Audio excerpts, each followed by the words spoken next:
Welcome to சுடு தண்ணி. இன்றைக்கி நம்ம வீடியோவில் ரொம்பவே குயிக்காக செய்யக்கூடிய ஒரு சேவரி ரெசிபி தான் பார்க்க போகிறோம். ஓமப்பொடி எப்படி பண்ணுறதுன்னு பார்க்கலாம். இது ரொம்ப ஈஸியாக மாவெல்லாம் மறைக்காமல் நம்ம கடலை மாவுலேயே பண்ணிடலாம். இதோட இன்க்ரீடியன்ஸை நான் டிஸ்கிரிப்ஷன் பாக்ஸில் கொடுக்குறேன். இப்போ வாங்க சேர்ந்து சமைக்கலாம். ஃபஸ்ட் இதுக்கு நம்ம ஓமத்தை ஊற வச்சுக்கலாம். நான் 1 டேபிள் ஸ்பூன் ஓமம் எடுத்திருக்கேன். இதில் கொஞ்சமாக தண்ணி சேர்த்துக்கோங்க. இதை 1 மணி நேரம் நம்ம நல்லா ஊற வச்சிடலாம். இருக்கட்டும். பாருங்கள் 1 ஹவர் ஆயிருக்கு. இது நல்லா ஊறிடுச்சு. இது ஒரு மிக்சியில் மாற்றி நம்ம ஒரு சுத்தம் அரைச்சி எடுத்துக்கலாம். ஸோ அரைக்கும் போது நம்மளுக்கு ஓமம் ஃப்ளேவர் இன்னும் கொஞ்சம் நல்லா வரும். ஒரு சுத்தம் அரைச்சிக்கிறேன். இப்போ இதை வடிகட்டி நம்ம தனியாக எடுத்து வச்சிடலாம். இந்த தண்ணி யூஸ் பண்ணி தான் நம்ம மாவு ரெடி பண்ண போகிறோம். இது இருக்கட்டும்.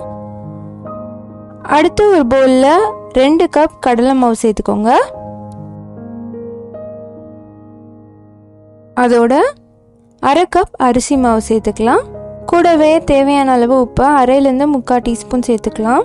1/2 டீஸ்பூன் பெருங்காயத்தூள், 1/2 டீஸ்பூன் மஞ்சள் தூள், 1 சிட்டிகை சோடா உப்பு, அதோட 2 டீஸ்பூன் வெண்ணெய்.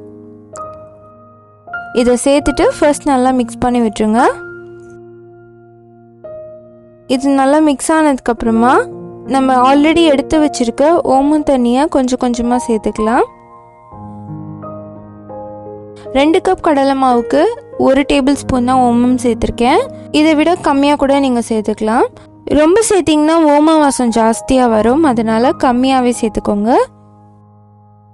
இதுக்கும் மேலே தண்ணி தேவைப்பட்டுச்சுன்னா நீங்கள் நார்மல் வாட்டர் சேர்த்து மிக்ஸ் பண்ணிக்கலாம். அந்த ஃப்ளேவருக்கு மட்டும் நீங்கள் ஓம தண்ணி சேர்த்துக்கோங்க. இதை நல்லா பிசைஞ்சு எடுத்துக்கலாம்.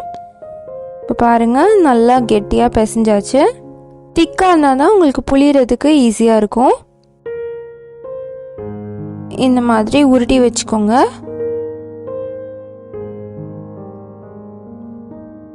இதை ஃபிக்ஸ் பண்ணிட்டு இந்த மாவு இதுக்குள்ளே சேர்த்துடலாம். இப்போ நம்ம புளிஞ்சு ஒரு தடவை பார்த்துக்கலாம். பாருங்கள் இவ்வளோ நல்லா வருதுன்ட்டு. இப்போ இது கரெக்டாக வருது. இப்போ டைரெக்டாக நம்ம எண்ணெயில் புளிஞ்சிடலாம். எண்ணெயை மீடியம் ஹீட்டுக்கும் கம்மியாக வச்சுக்கோங்க.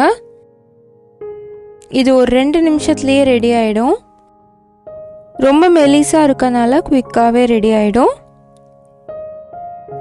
2 நிமிஷத்துலேயே இந்த எண்ணெய் கொஞ்சம் அடங்கிடும். அப்போ நம்ம ஒரு தடவை திருப்பி போட்டுட்டு எடுத்துடலாம். பாருங்கள் நல்லா கிறிஸ்பியாக அது ரெடி ஆயிடுச்சு.